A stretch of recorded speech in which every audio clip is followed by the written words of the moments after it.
Ang gory! Creepy!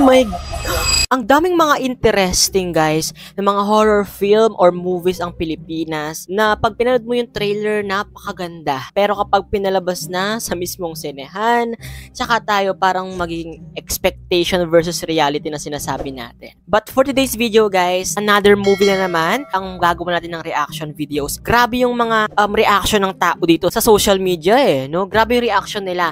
Ang daming na-excite, ang dami ring mga nag-aabang na dahil international pala to ipapalabas. I thought sa local lang siya, pero parang entry natin siya sa international cinema. Sa movie na Lilim, ang official trailer by Michael Red. So panoorin natin to, guys, at samahan nyo ko.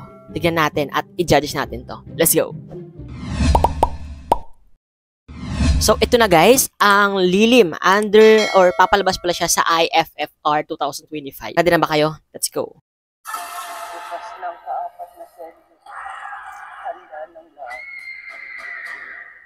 Lilim.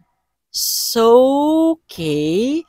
Mga nan, mga madre, yung bida. O yun ang mga nandito, nakita natin.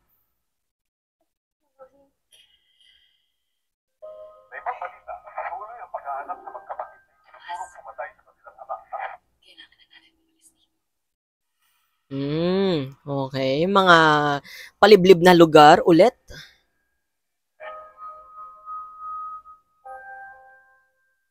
Marami akong hindi nasabi sa'yo, Thomas.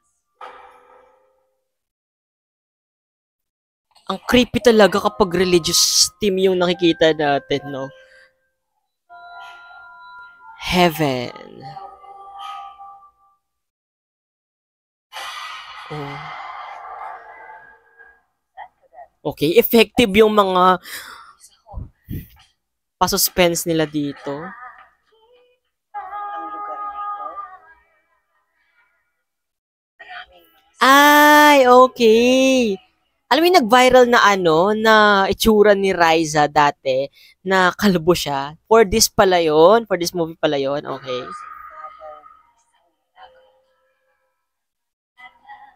tahanan ng isang anghel. Anghel na mapagmahal. Ang pangit naman ng mga tsura, Gagi.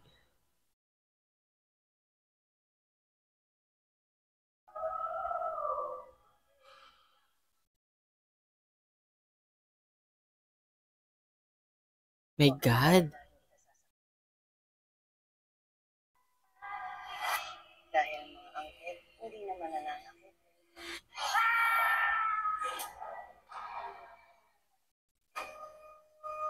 Feel ko may tinatago sila dito, no? Parang inaalagaan nila.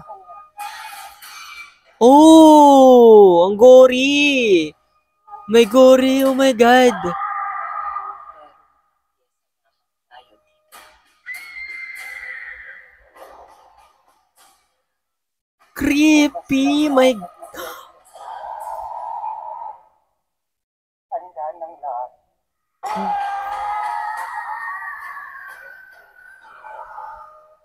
Lilim. My God! Kinikilabutan ako.